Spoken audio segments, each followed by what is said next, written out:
Dès qu'elle entre, un silence pesant envahit la pièce. Ses camarades de classe la fixaient avec un mélange de dégoût et de pitié. Le cœur de Nana commença à s'emballer. Que se passe-t-il? Nana était l'élève modèle de l'Académie Victoria Noble, un lycée de filles réputé pour ses exigences élevées. À 16 ans, elle se démarquait non seulement par sa beauté saisissante, mais aussi par son intelligence hors du commun. Nana avait toujours été en tête de sa classe, travaillant dur pour rester la meilleure.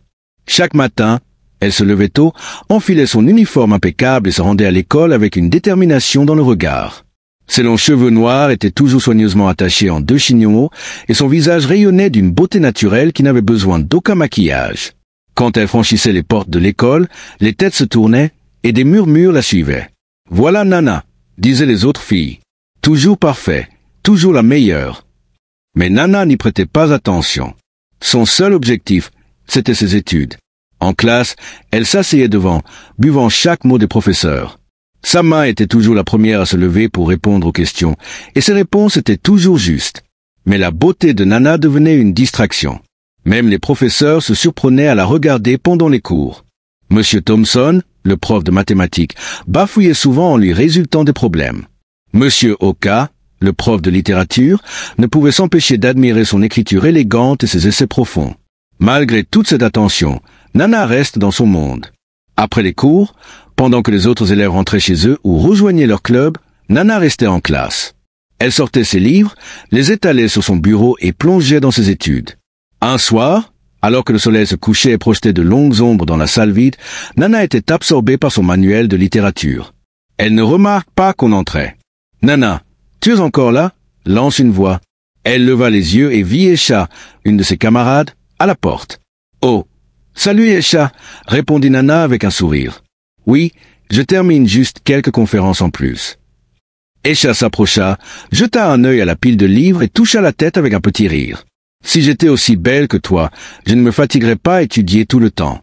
Vous pourriez facilement obtenir les faveurs des profs qui t'admirent. » Nana fronça les sourcils, perplexe. « Qu'est-ce que tu veux dire ?» Aïcha eut un sourire malicieux. « Tu n'as pas remarqué comment les profs te regardent? Surtout Monsieur Thompson et Monsieur Oka. Tu pourrais avoir de bonnes notes sans tout ce travail. » Nana était choquée. Elle n'avait jamais pensé à utiliser son physique pour obtenir quoi que ce soit. Mais ce ne serait pas juste, protesta-t-elle. Esha haussa les épaules. C'est juste une idée. Bref, je rentre. Ne reste pas trop tard, d'accord? Après son départ, Nana reste là, l'esprit troublé par cette suggestion. Elle avait toujours cru au travail et à l'honnêteté. Mais Esha avait-elle raison? Sa vie pourrait-elle être plus facile en jouant de sa beauté? Avec ses pensées en tête, elle rangea ses affaires et rentra chez elle. Les rues étaient calmes, les lampadaires diffusant une douce lumière sur le trottoir. Les mots d'Esha tournaient en boucle dans sa tête. Pour la première fois, elle a commencé à voir sa beauté comme une arme. À la maison, ses parents l'accueillent avec des sourires chaleureux. Ils étaient fiers de ses réussites et l'avaient toujours encouragée. Mais ce soir-là, Nana était distraite. Pendant le dîner, elle repensait à ce qu'Esha avait dit. Dans sa chambre, au lieu d'ouvrir ses livres comme d'habitude, elle se plante devant son miroir. Elle observe son reflet. Sa peau parfaite, ses yeux brillants, c'est très délicat. Avait-elle ignoré le pouvoir qu'elle détenait? Allongée dans son lit, Nana prend une décision. Demain, elle essaierait quelque chose de différent. Elle verrait si Esha avait raison sur le pouvoir de sa beauté. Elle ne savait pas encore que cette décision allait bouleverser sa vie. Le lendemain, Nana se leva plus tôt que d'habitude. Devant son miroir, elle hésite un instant avant de prendre sa trousse de maquillage, un cadeau d'anniversaire qu'elle n'avait jamais utilisé. Avec des mains tremblantes, elle applique une légère couche de fond de teint, un peu de blush et une touche de gloss. Elle détache ses cheveux, les laissant tomber en vagues douces sur ses épaules.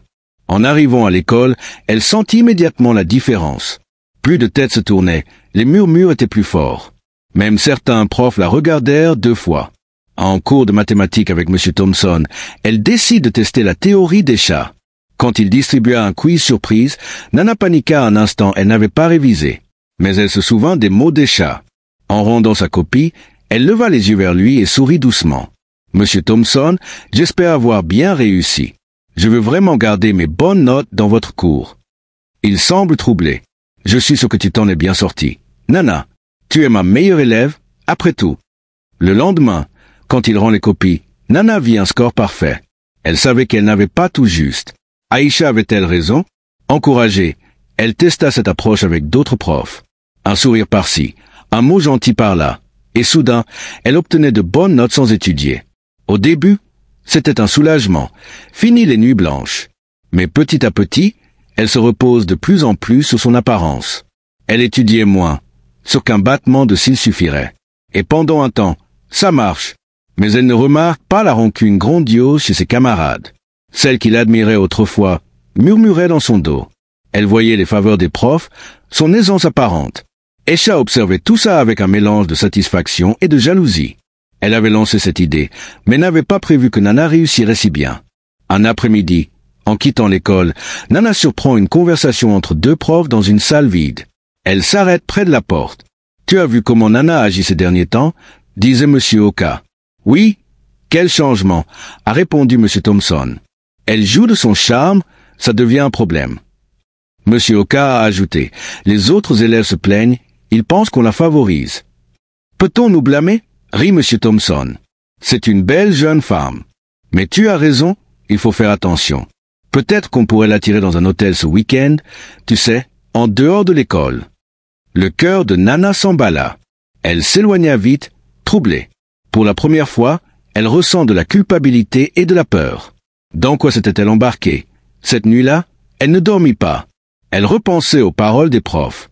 Ils attendaient quelque chose en retour. Ce n'était pas son intention. Le lendemain, chaque sourire, chaque compliment des profs lui semblait chargé d'attente. Elle comprit qu'elle avait ouvert une porte qu'elle ne savait pas refermer. Après les cours, elle chercha Aïcha, qui traînait sous un arbre avec son téléphone. « Aïcha, il faut qu'on parle » dit Nana, la voix tremblante. Aïcha leva les yeux, un sourire en coin. « Quoi de neuf, reine de beauté? Tu profites de ta nouvelle vie? Je crois que j'ai fait une erreur. Les profs, ils veulent plus que des sourires pour leur faveur. »« Comment ça ?» demanda Aïcha. « Je crois que j'ai fait une erreur. Les profs, ils veulent plus que des sourires pour leur faveur. »« Comment ça ?» demanda Aïcha. « Je les ai entendus parler. Ils attendent quelque chose de moi. Ça va trop loin. » Aïcha resta silencieuse, puis se pencha vers elle. « Écoute, Nana, tu es allée jusque-là. Ne recule pas maintenant. S'ils veulent plus, donne-leur ce qu'ils veulent. » Nana recula, choquée. « Quoi? Non, je ne peux pas faire ça. »« Pourquoi pas ?» insista Aïcha. « Pensez aux avantages. Tu veux tout abandonner? »« Non, Aïcha, c'est mal. Je n'aurais jamais dû commencer. Je vais arrêter. » En s'éloignant, Nana ne vit pas l'expression sombre sur le visage d'Aïcha. Elle ne savait pas que sa décision d'arrêter allait déclencher une tempête. Le lendemain, elle se leva déterminée à tout réparer. Elle attacha ses cheveux en 2 chignons, comme avant, et alla à l'école sans maquillage. Mais en arrivant, elle sentit que quelque chose clochait. Les élèves, en petits groupes, chuchotaient et la montraient du doigt. Inquiète, elle entre en classe. Un silence tomba. Ses camarades la regardaient avec dégoût et pitié. Son cœur s'emballa. Que se passe-t-il? Aïcha brisa le silence. Eh bien, si ce n'est pas notre petit animal de compagnie des profs, ou devrais-je dire, leur petit traîné? Nana a eu l'impression d'être giflée. De quoi parles-tu? Aïcha se leva, un sourire cruel aux lèvres. Allons, Nana, tout le monde sait ce que tu fais pour avoir ces notes. Coucher avec les profs, c'est bas, même pour toi. Ce n'est pas vrai, crie Nana. Je n'ai jamais fait ça. Mais ces protestations furent vaines. La rumeur s'était répandue comme une traînée de poudre. À cet instant, Mademoiselle Agatha, la directrice, apparut à la porte, le visage sévère. « Nana, je suis moi dans mon bureau. Tout de suite. » En traversant les couloirs, Nana envoie tous les regards sur elle. Les larmes lui montèrent aux yeux. Dans le bureau, Mademoiselle Agatha ne mâcha pas ses mots. « J'ai entendu des rumeurs très troublantes sur ton comportement avec les professeurs.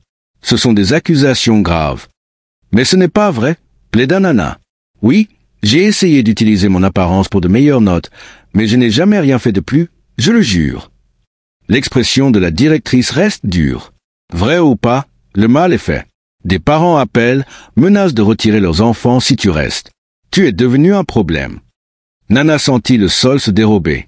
Qu'est-ce que ça veut dire? Ça veut dire, soupira Mademoiselle Agatha, qu'on doit t'expulser de l'Académie Victoria Noble.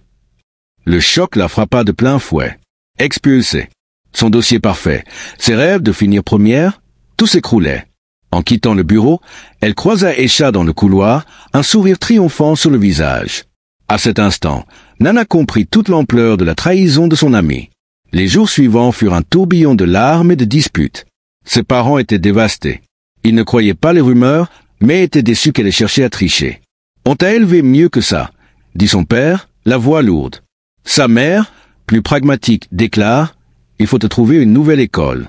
Ce n'est pas la fin de ton avenir. » Après des recherches, ils l'inscrivirent au lycée Ika, un établissement public loin du prestige de Victoria Noble. Le premier jour, devant les grilles d'Ika, Nana se sent différente. L'élève modèle confiant avait disparu, remplacé par une fille perdue. Mais en respirant profondément et en franchissant l'entrée, elle se fit une promesse. C'était sa seconde chance. Une chance de prouver qu'elle valait plus qu'un joli visage. Une chance de montrer au monde, et à elle-même, qu'elle pouvait réussir par ses propres mérites. Ce que Nana ignore, c'est que son parcours à Ika apporterait de nouveaux défis et révélations. Ce n'était que le début de son histoire.